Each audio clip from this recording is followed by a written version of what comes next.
जय हिंद दोस्तों, मैं रोशन राजश्री ब्लॉग पे आपका स्वागत करता हूं।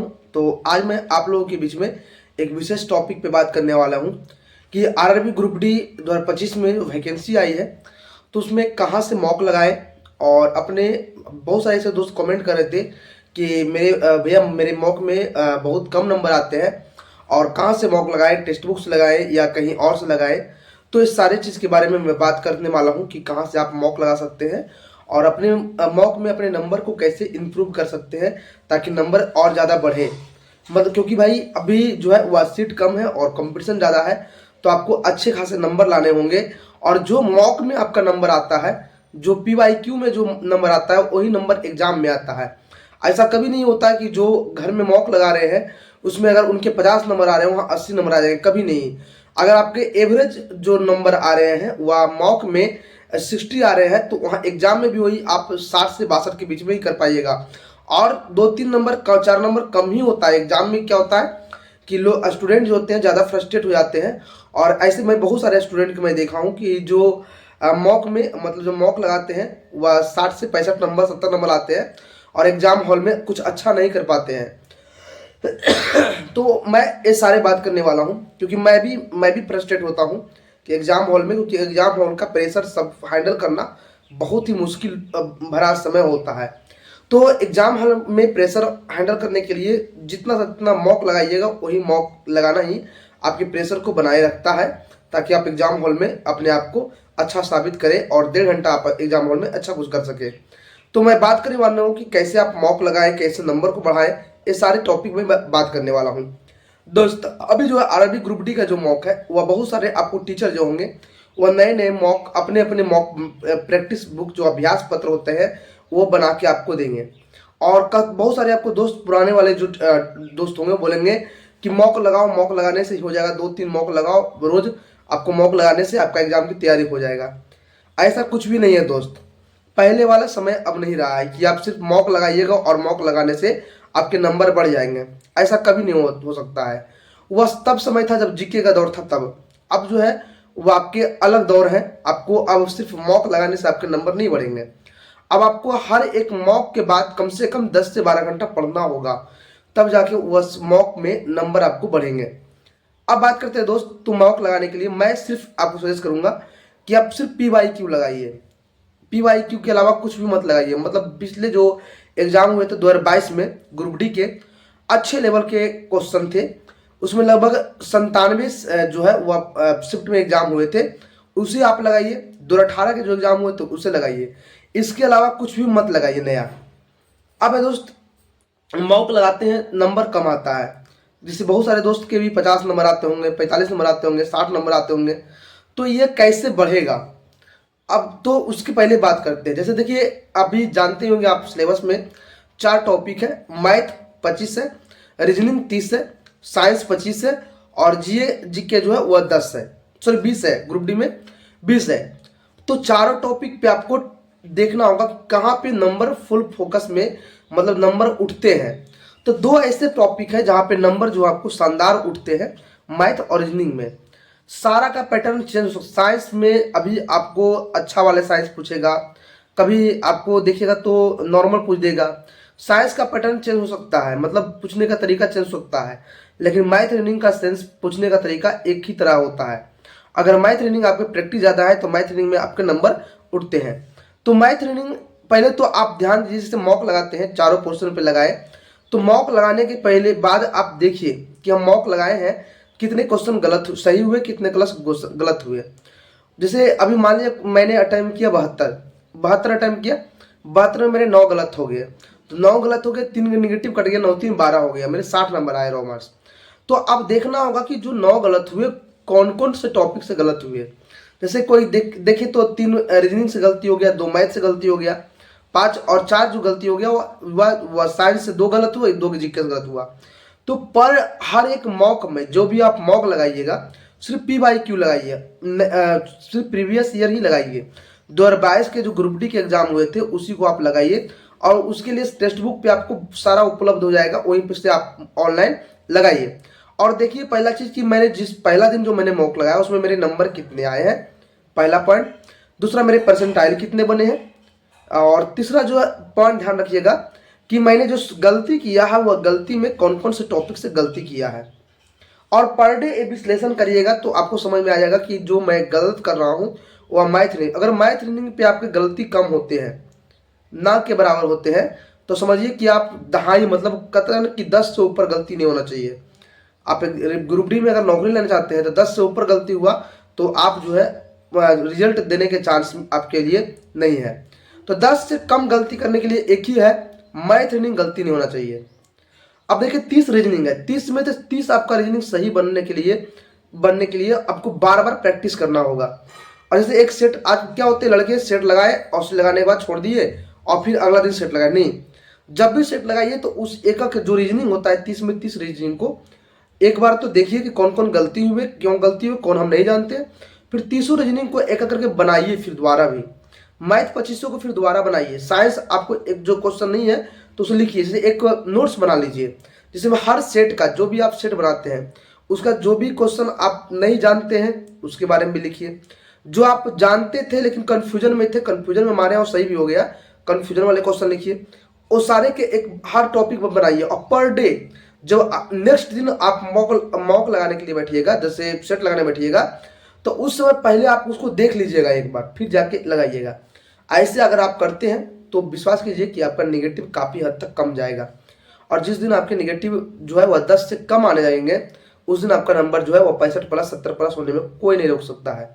तो जितना से ज़्यादा मॉक लगाइए, मतलब मॉक जितना ज़्यादा लगाइए लेकिन रेगुलर अभी नहीं। अभी जैसे अभी क्या है, आप जैसे नए स्टूडेंट हैं, मतलब अभी तक वह उनकी बहुत ज़्यादा तैयारी नहीं है, तो अभी सिलेबस को पूरा करिए और सप्ताह में 1-2 मॉक दे दीजिए। लेकिन जिनकी तैयारी मतलब 50% तैयारी हो चुकी है तो वह पर डे अगर एक मॉक लगाते हैं और मॉक लगाने के बाद सोल्यूशन करते हैं तो 1.5 घंटा का सेट होता है, 1.5 घंटा मॉक लगाइएगा, अगला 1.5-2 घंटा कम से कम उस पर ध्यान दीजिए, 3-3.5 घंटा आपको उसमें बीतेगा, तब जाकर आपको एक तैयारी होगा, बेस पकड़ में आएगा। और पर डे सोचिएगा कि जैसे अरे मैंने जो रीजनिंग को गलती किया तो रीजनिंग को टॉपिक को पढ़ लीजिए। जैसे मान लीजिए देख कहाँ पे गड़बड़ा रहे हैं, सीटिंग अरेंजमेंट गलत हो रहा है तो सीटिंग अरेंजमेंट इतना बना लीजिए कि अगला दिन जब सीट बनाए तो सीटिंग अरेंजमेंट नहीं गलती हो, कोडिंग डिकोडिंग गलती हो रहा है तो कोडिंग डिकोडिंग गलती ना हो। मैथ में अगर त्रिकोणमिति में हम भुला रहे हैं तो त्रिकोणमिति का फॉर्मूला उसको लिखिए, पढ़िए। साइंस में देख रहे हैं कि कुछ टॉपिक हम नहीं जान रहे हैं तो वो टॉपिक के बारे में पढ़िए। मतलब सिर्फ देखिए सेट का, साइंस में मैं कभी नहीं कहता हूँ कि जो आप सेट बनाते हैं उस सेट के साइंस पढ़े, साइंस में जो है वह सेट में बनाए, ए टॉपिक का आया वो टॉपिक नहीं बना आपसे तो वह टॉपिक आप अपने नोट्स से पढ़िए, बुक से पढ़िए। ये नहीं कि सेट को ही दिन भर रगड़ते रहिए, नहीं, सेट से आप सिर्फ ये देखिए कि कौन से टॉपिक से प्रश्न आते हैं और कौन से टॉपिक हमारे वीक है, कमजोर है, उस टॉपिक को आपको देखना है। ये नहीं कि एक सेट में लगाए और सेट लगाने के बाद नहीं यार ये टॉपिक मेरा कमजोर है तो चलो अगला दिन कर लेंगे, नहीं होगा। आपको उस टॉपिक को पूरा देखना होगा एक करके। जैसे मैं मेरी बात करता हूँ, मेरा रीजनिंग में मैं किसी भी प्रकार का अगर मॉक लगाता हूँ तो मेरे 30 में 30 बन ही जाते हैं, 29-30, कभी कभी एक का वो मिस्टेक होता है और हमेशा एक रुचि रहता है। अगर 29 अटैम्प्ट किए 30 अटैम्प्ट किए रीजनिंग का तो 30 में 30 ही सही होता है, उस 30 में 29 सही होता है, बाई मिस्टेक कभी गलती हो जाए। मैथ में मेरा जो है वह 25 में 20-22 ही सही हो, 22 ही बना पाते हैं, 2-3 मेरा छूटता है एडवांस मैथ का, तो 20-22 बनाते तो मेरा अगर 55 वो मैथ रनिंग है यहाँ पे, तो ग्रुप डी में 55 मैथ रनिंग है, तो 55 मैथ रनिंग में अगर आपका नंबर 50 प्लस नहीं आ रहा तो आपको 60 प्लस नहीं आइएगा। क्योंकि अगर कोई कह रहा है कि मेरा 50 नंबर आ रहा है तो 50 नंबर आ रहा है इसका मतलब आपका मैथ रनिंग में नंबर नहीं उठ रहा है। अगर मैथ रनिंग में आपके नंबर उठेंगे तो 50 कम कैसे आ जाएगा, 50 प्लस, 50 के आसपास, क्योंकि मैथ रनिंग 55 है और 55 में अगर 50 जिस दिन आप लाना शुरू कर दिए उस दिन आपके नंबर 65 प्लस आसानी से हो जाएंगे। क्योंकि 50 प्लस मैथ और मैथ में देखिए 25 में 25 बहुत कम स्टूडेंट होते हैं रेलवे के जो 25 में 25 बनाते हैं, लेकिन 25 में 20 बना सकते हैं आप। रीजनिंग में 30 में 30 कर सकते हैं, कैसे भी स्टूडेंट हो प्रैक्टिस करके रीजनिंग में 30 के 30 दिमाग रखिए कि रीजनिंग में 30 में 30 करना है, मैथ में कम से कम 25 में 20 के दिमाग रखना है, मेहनत करना है, 20 करना है। तो ये जिस दिन आप करना शुरू कर दिएगा मैंने 55 में 30 में, तो 55 नंबर में 50 के आसपास, क्योंकि 50 तो सही बनना भी चाहिए और सही भी होना चाहिए। तो जिस दिन 50 बनेगा भी और 50 सही भी होगा उस दिन आपको साइंस में 25 में 10 जरूर आएंगे कंफर्म, और फिर उधर से 4-5 नंबर आ जाएगा जीए में 20 में, तो आपको फिर 65 प्लस कोई रोकने वाला नहीं। 65 प्लस जहाँ हुआ फिर तो आपको हमसे समझने की ज़रूरत नहीं है। फिर आप खुद आप देख लीजिएगा कि मेरा कहाँ कमजोरी है और देख लीजिएगा।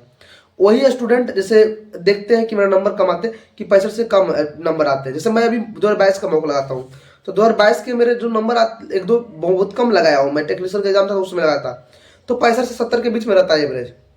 70 प्लस भी इतना आसान करना नहीं है, क्योंकि 2022 का ग्रुप डी में जो अच्छे लेवल के क्वेश्चन थे 65 से 70 के बीच में, अगर 2022 के ग्रुप डी में जिस दिन आने लगा उस दिन आपका रिजल्ट कोई नहीं रोक सकता, इतना मान लीजिएगा। मैं पहले ही बोल दे रहा हूं कि 2022 में जो ग्रुप डी का एग्जाम हुआ है, उस ग्रुप डी के एग्जाम में जिस दिन आप मॉक लगाने शुरू कर दिए प्रीवियस ईयर में, और 65 से 70 के बीच में कम से कम 20 मॉक में लगातार आ गया उस दिन से आप समझ लीजिएगा कि मेरा ग्रुप डी में रिजल्ट में कोई नहीं दाग है। और उससे कम आएगा तो आप कितनों भी ना कर लीजिए, होने वाला नहीं है। और 65 प्लस करने के लिए, 65-70 के बीच में आने के लिए कम से कम तो मैथ में आपको रीजनिंग में 55 में 50 सही होना ही है, करना ही पड़ेगा। तो बस हर मॉक लगाइए, मॉक लगाने के बाद उसका एनालिसिस बहुत ढंग से कीजिए, हर एक नोट्स रखिए, हर सेट को लिखिए कि आज मैंने इस तारीख का मॉक लगाया है, एक क्वेश्चन हमको नहीं बना है, उस सारे क्वेश्चन को नोट डाउन कीजिए। ए मैथ नहीं बना है तो मैथ को भी, अच्छा पूरा प्रीवियस आप खोजिएगा तो जाइएगा यूट्यूब पे, हर शिफ्ट का ग्रुप डी के पूरे मैथ, ग्रुप डी के पूरे रीजनिंग आपको यूट्यूब पे कई सारे टीचर जो हैं वो फ्री का फ्री पूरा बनाए हुए, मैंने क्वेश्चन करवाए हुए हैं। तो आप जैसे देखिए ना, हमको मान लीजिए कोई मैथ समझ में नहीं आया तो वहां से आप देख लीजिए, वहां से सबको देख लीजिए और वहां से फिर कॉपी में लिख लीजिए, टॉपिक क्लियर हो जाएगा। जब अभी यूट्यूब का समय है, अभी आप यूट्यूब में अब बहुत सारे टीचर, जैसे बहुत एक रीजनिंग बलराम सर रीजनिंग कोई है, वो रीजनिंग के पूरे आपका पूरा रेलवे का ग्रुप डी एसएससी और रेलवे का पूरा रीजनिंग सोल्यूशन किए हुए हैं। तो जिस टॉपिक में जौन शिफ्ट में आप बनाइएगा, जौन सेट का बनाइएगा, उस सेट का रीजनिंग जाकर देखिए वहां पे कि कौन कौन गलती हुआ। अगर आप लगातार 15-20 दिन देखिएगा तो उसके बाद आपका रीजनिंग सही होने लगेगा। मैथ में भी बहुत सारे टीचर हैं जो पढ़ाए हुए यूट्यूब पे पूरा का पूरा प्रीवियस ईयर करवाए हुए हैं, तो उसको देख लीजिए जाके। तो ये सब करना पड़ेगा तब जाके आपका नंबर आएगा। खाली आप सिर्फ अगर सेट मारते रहिएगा तो वो भी नहीं होगा। और पर डे मॉक लगाइए, मॉक लगाने से पता चलता है कि आपकी कमजोरी कहाँ पर है। कमजोरी नहीं देखिएगा तो फिर आप यहाँ पे तेज बनने, देखिए ग्रुप डी में रिजल्ट देने के लिए बहुत ज़्यादा ब्रिलियंट होने की जरूरत नहीं है, बशर्ते आपको अपने तरीका में सुधार लाना होगा कि हम जो पढ़ रहे हैं वह सही ढंग से पढ़ रहे हैं कि नहीं, और जितने भी हम टॉपिक में पढ़ रहे हैं उसे देखना होगा करके एनालिसिस करना बहुत जरूरी है। मैं भी पहले जब शुरुआत समय में मॉक मारता था तो मेरे भी गलती 15 प्लस होते थे, लेकिन अब मैं किसी भी प्रकार का मॉक लगाऊंगा तो 10 से कम ही गलती होती है, 8, 9, 10 इसी के पास, और तभी जाके नंबर बढ़ने लगे। बशर्ते कभी कुछ एग्जाम हमारा भी खराब होता है, सबका खराब होता है, तो वो अलग टाइमिंग है। कुछ चीज़ें, कई सारे रीजन होते हैं एग्जाम में, आपका माइंड सेटअप सही नहीं कर पा रहा है, कुछ टेंशन है तो गड़बड़ा जाएगा, लेकिन अभी मॉक जरूर जाके लगाएं। तो फिर अगले वीडियो में मिलेंगे, फिर नेक्स्ट वीडियो में। आज सरस्वती पूजा है तो आप सभी को माँ सरस्वती पूजा की हार्दिक शुभकामनाएं, और मैं कामना करता हूँ कि माँ सरस्वती आपको 2025 में जो है वह एक बेरोजगार का धब्बा हटा दें। और उसके लिए तो आपको पढ़ना होगा, सिर्फ पूजा करने से नहीं होगा। पूजा कीजिए, पूजा भी करना जरूरी है, लेकिन उसके साथ साथ आपको जो है वो अपनी किताबों को पढ़ना भी पड़ेगा, प्रैक्टिस भी करना पड़ेगा, क्योंकि कहा भी गया कर्म ही पूजा है। अच्छे कर्म कीजिएगा आपको फल मिलेगा, बुरे कर्म कीजिएगा फल नहीं मिलेगा। तो मिलते हैं नेक्स्ट वीडियो में, तब तक के लिए जय हिंद।